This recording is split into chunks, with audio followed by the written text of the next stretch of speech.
श्री नारायण के वाहन पक्षीराज गरुड़, मैं संपूर्ण सर्प जाति की ओर से आपसे एक निवेदन करने आया हूँ। कहिए, क्या कहना चाहते हैं आप? हे पक्षीराज, यदि आप हम पर ऐसे ही आक्रमण करते रहे तो शीघ्र ही हमारी प्रजाति समाप्त हो जाएगी। इसीलिए हमारी आपसे विनती है, यदि आप उचित समझें तो सर्पों के किसी एक घर से हम आपको एक सर्प प्रतिदिन अर्पित करेंगे। आप उसको आहार बनाइए और अन्य सर्पों को जीवित रहने का अधिकार दीजिए। मुझे स्वीकार है। तब से प्रतिदिन किसी एक घर से एक सर्प गरुड़ के भोजन के लिए भेजा जाने लगा। समय के साथ मेरे घर की भी बारी आई, परंतु मैंने एक बहुत बड़ी भूल कर दी। समय आ गया है स्वामी, आज गरुड़ के आहार के लिए इसे चुना गया है। कौन है यह गरुड़ और क्यों दूं मैं इसे कोई भेंट? स्वामी, सभी सर्प राज्यों और गरुड़ के बीच में यही समझौता हुआ है, हमें इसका सम्मान करना ही होगा। मैंने कोई समझौता नहीं किया, मैंने कोई वचन नहीं दिया और ना ही मैं किसी गरुड़ से भयभीत होता हूँ। यदि इस राज्य में किसी को सर्पों को अपना आहार बनाने का अधिकार है तो वो केवल मुझे है। अब से गरुड़ को दी जाने वाली हर भेंट मुझे दी जाएगी, महाविषधारी महान नागराज कालिया को। यह और कुछ नहीं, मेरा अभिमान था प्रभु, और यह मेरे इस जन्म की सबसे बड़ी भूल थी, क्योंकि फिर जब गरुड़ को इस बारे में पता चला तो। कालिया, अभिमान में आकर तूने अपने काल को ललकारा है। जिस कालिया के नाम में ही काल छिपा है, तू उसे ललकारने का दुस्साहस कर रहा है गरुड़। स्वयं को भगवान विष्णु का वाहन कहता है तो वाहन का ही कर्म कर। स्मरण रख, इस धरती के सर्वश्रेष्ठ योद्धाओं के लिए भी मैं मृत्यु का दूत हूँ। विनाश काले विपरीत बुद्धि। तो जैसे मूर्ख सदा इस युक्ति को सार्थक करते आए हैं, अपने विनाश को आमंत्रण किया है, तो अब भोग।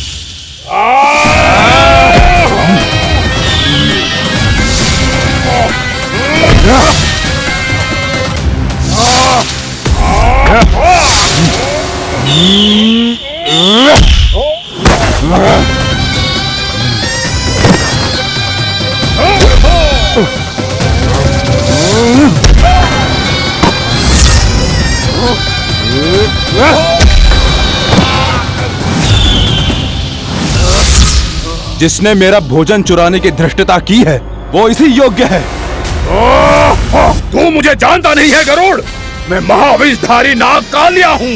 तेरा इतना दुस्साहस कि तूने मुझ पर चरण से प्रहार किया। वाह!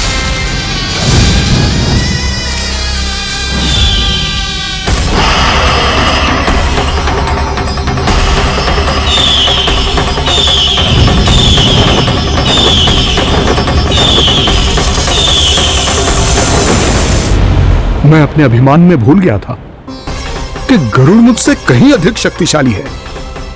इसलिए अपने प्राणों की रक्षा करने के लिए मैं एक स्थान से दूसरे स्थान भागने लगा। नदियां, पर्वत, यहां तक कि मैंने सागर भी लांघ डाला, पर मैं जहां भी जाता गरुड़ के रूप में मेरा काल वहीं आ जाता। इसीलिए मृत्यु की आशंका से भयभीत होकर मैं अपने बड़े भाई मां कद्रू के प्रथम पुत्र अनंत शेषनाग से राय लेने चला गया। भैया, मैं यहां आपसे आपकी सहायता लेने आया हूं। मेरी एक छोटी सी भूल के कारण यह गरुड़ मेरा पीछा कर रहा है, मुझे हर समय हर स्थान पे ढूंढते रहता है। यदि उसने मुझे ढूंढ लिया तो वो निश्चित ही मेरे प्राण ले लेगा। मुझे कोई ऐसा स्थान बताइए जहां मैं अपनी पत्नी और अपनी संतानों के साथ शांति से रह सकूं। तुम यमुना नदी के किनारे वृंदावन क्षेत्र में जाके वास करो कालिया। गरुड़ वहां प्रवेश नहीं कर सकता, क्योंकि उसे ऋषि सोबरी का श्राप मिला हुआ है।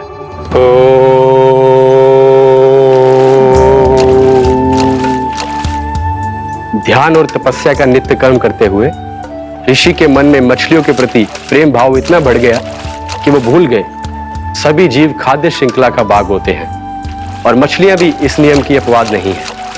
उन्हें मछलियों की अटखेली इतनी अच्छी लगने लगी कि वो इस क्षेत्र के मछुआरों को भी मछली पकड़ने की अनुमति नहीं देते थे।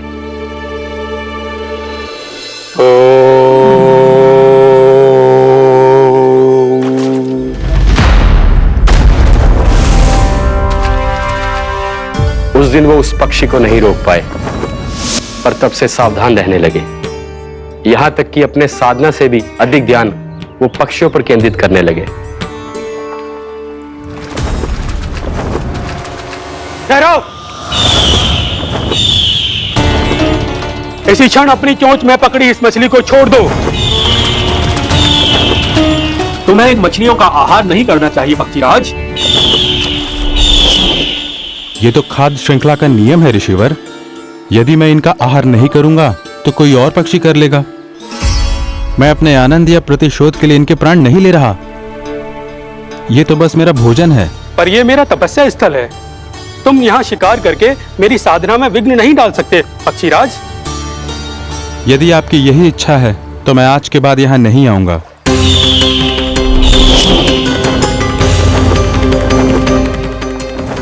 पर आज ये मछली मेरे आहार के रूप में पकड़ी जा चुकी है। मैं वचन देता हूँ ऋषिवर, इस स्थान पर यह मेरा अंतिम शिकार होगा।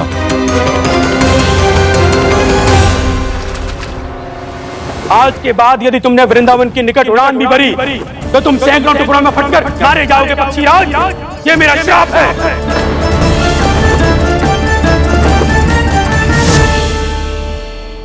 और इसीलिए भैया शेषनाग के सुझाव के अनुसार मैं यहां आ गया। पर अब यदि मैं कहीं और जाऊंगा तो मेरे प्राण नहीं बचेंगे प्रभु। निश्चिंत रहो कालिया, अब से गरुड़ तुम्हें कोई हानि नहीं पहुंचाएगा। अब तुम्हारे फनों पर मेरी पक्षी बन गए कालिया, इसीलिए अब से तुम्हें गरुड़ से कोई भय नहीं होगा। निश्चिंत होकर अपने परिवार के साथ गहरे समुद्र में चले जाओ और सुख से शांति से निवास करो। पर ध्यान रहे निर्दोष जीवों को हानि ना पहुंचे। आपने मुझे जीवन दान दे दिया प्रभु, इस उपकार से मैं कृतज्ञ हूँ प्रभु। आदेश दीजिए, मैं आपकी सेवा कैसे करूं? तुम्हारे जल क्षेत्र से 1 कोटि कमल पुष्पों को लेने की अनुमति दे दो कालिया। यह मेरी सेवा होगी। प्रभु, ये तो मेरा सौभाग्य होगा।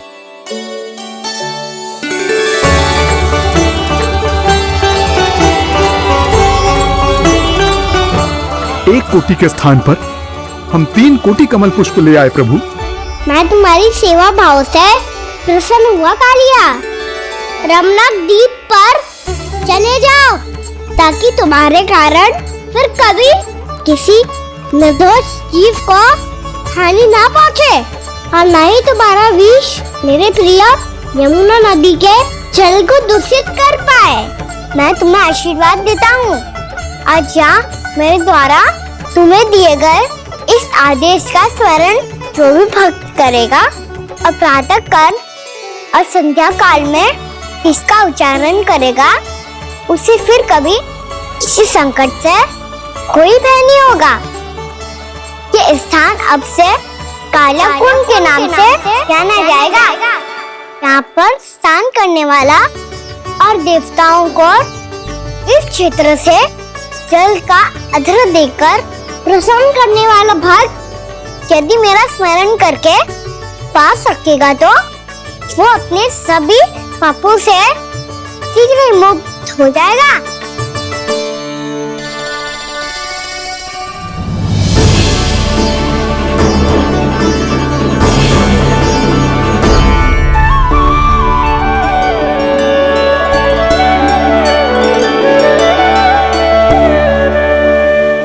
कौन है जी भगवान जिसने अभी अभी कालिया जैसे विशाल विस्तर का सामना किया, या एक साधारण बालक जो शीत की अधिकता से ठिठुर रहा है? क्या करूं?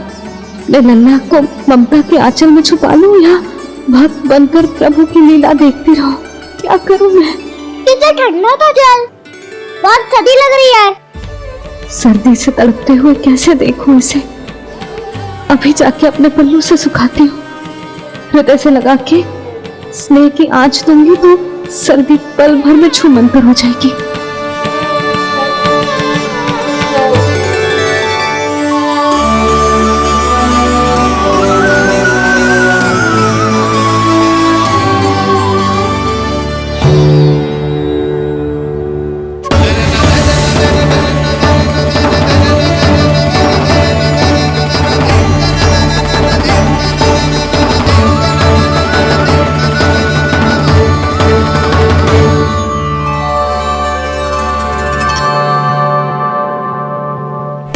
मेरी आवश्यकता ना है इसे। ये तो सच्ची में भगवान ही है, जिसकी ठंड दूर करने के लिए स्वयं द्वादश आदित्य प्रकट हो गए।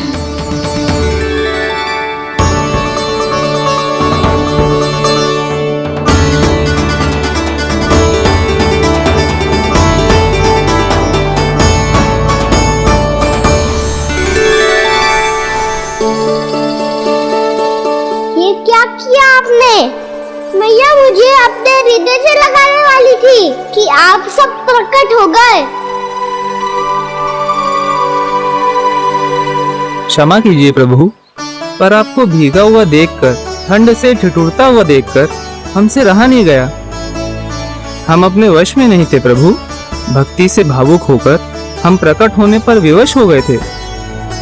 हमारी किरणें जैसे स्वयं ही फूट पड़ी और दौड़ पड़ी आपको सुखाने के लिए।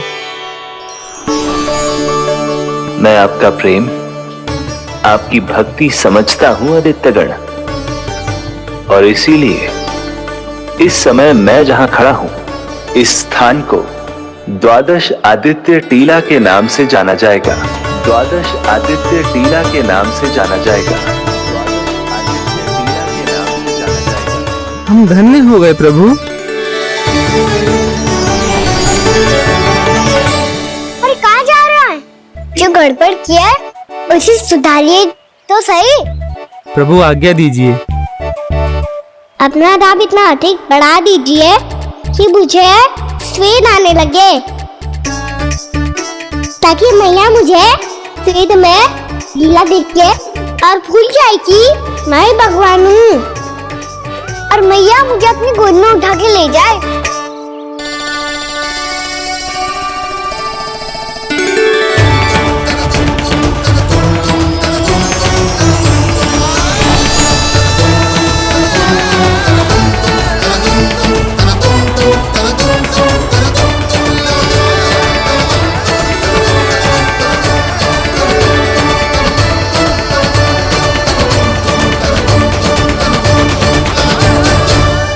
गर्मी क्यों लग रही है यहाँ? स्वेद की एक बूंद भी आती थी तो मैं अपना आंचल लेकर पहुंच जाती थी इसके पास।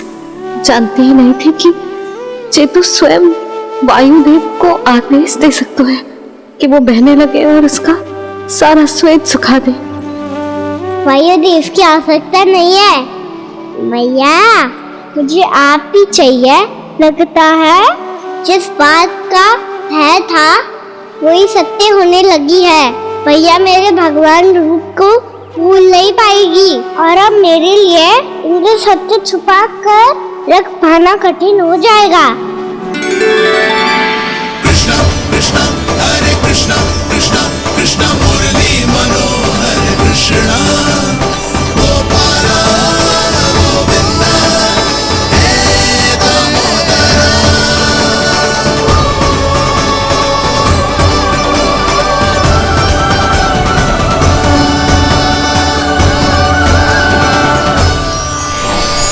प्रभु, आपके श्वेत से बने इस प्रसंगदान सरोवर का प्रणाम स्वीकार कीजिए।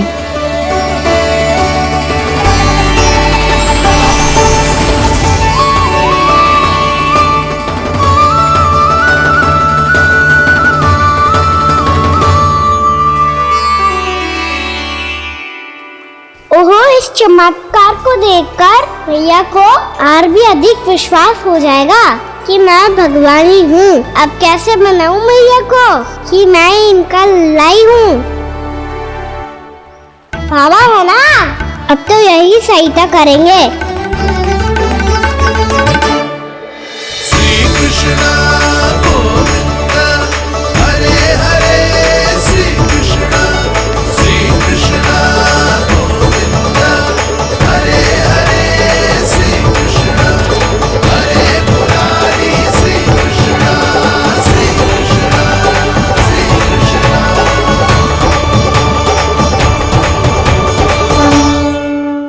बाबा एक कोटी ना, मैंने तो 3 कोटी कमल पुष्पों का प्रबंध कर दिया है और चिंता करने की आवश्यकता ना है।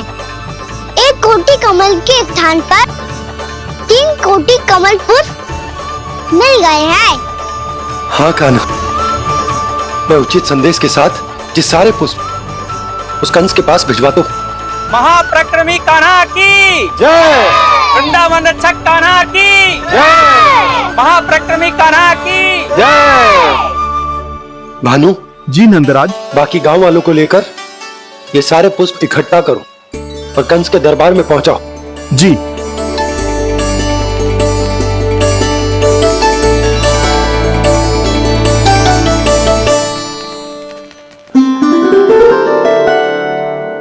मैया। कौन हो तुम? मुझे पता था मैया, जब आपको सत्य पता चलेगा तो आप मुझे मैया की तरह स्नेह ना कर पाओगी, इसीलिए आज तक सत्य छुपाता आया हूँ, ताकि आपकी ममता, आपका प्रेम अनुभव करने का अवसर मिलता है मुझे। और फिर आज को बताया था ना, जो रहस्य तुमने बरसों तक छिपाया था, उसका भेद खुलने में तुम्हारा ही योगदान है। मुझे कालिया के शीश पर अपने पद चिन्ह रखकर उसे मुक्त कराना था दाऊ, वचन दिया था मैंने उसे। इसके अतिरिक्त निर्दोष पशु पक्षियों के जीवन को कालिया के विष से ही बचाना था मुझे। इसमें कंस को तो सम्मिलित करना ही था, ताकि जब मैं कालिया का सामना कर रहा हूँ तो वो किसी और असुर को समस्या बनाकर वृंदावन ना भेज दे। पर इस सबसे बड़ा एक कारण और था दाऊ, मैं चाहता था कि मैया को सत्य पता चल जाए। पर क्यों कहा ना? क्योंकि मुझे लगने लगा था कि मैया से ये रहस्य छुपाकर इनके साथ धोखा कर रहा हूँ। अपराध बोध से दबा जा रहा था मैं।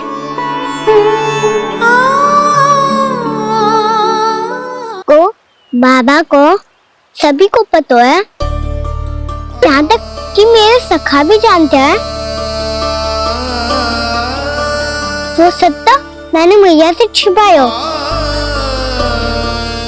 केवल इसी लोक में कि मुझे इनकी ममता प्राप्त होती रहे।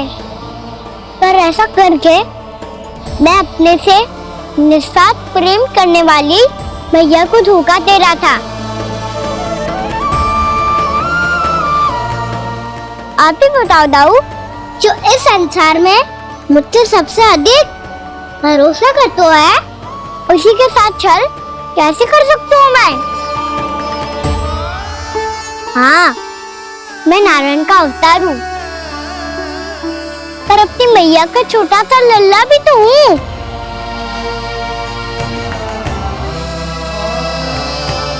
इसीलिए तो यमुना जी में छलांग लगाने का एक कारण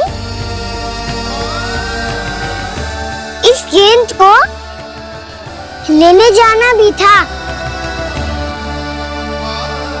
मैं स्नेह से बनाई थी मैया ने गेंद, इसे अपने से दूर कैसे होने देता मैं?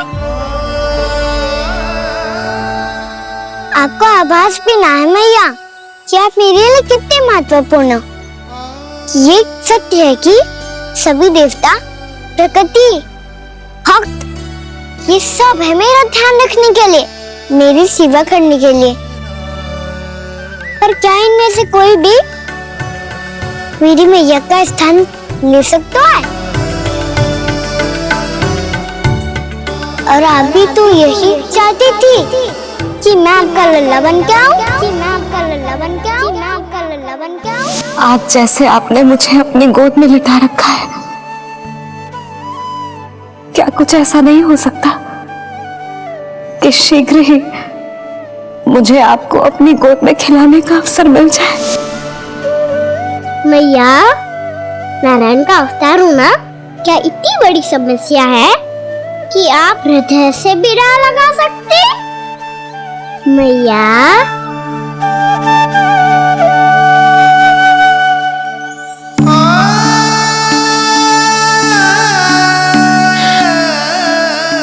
मेरा कान्हा, मेरा लल्ला।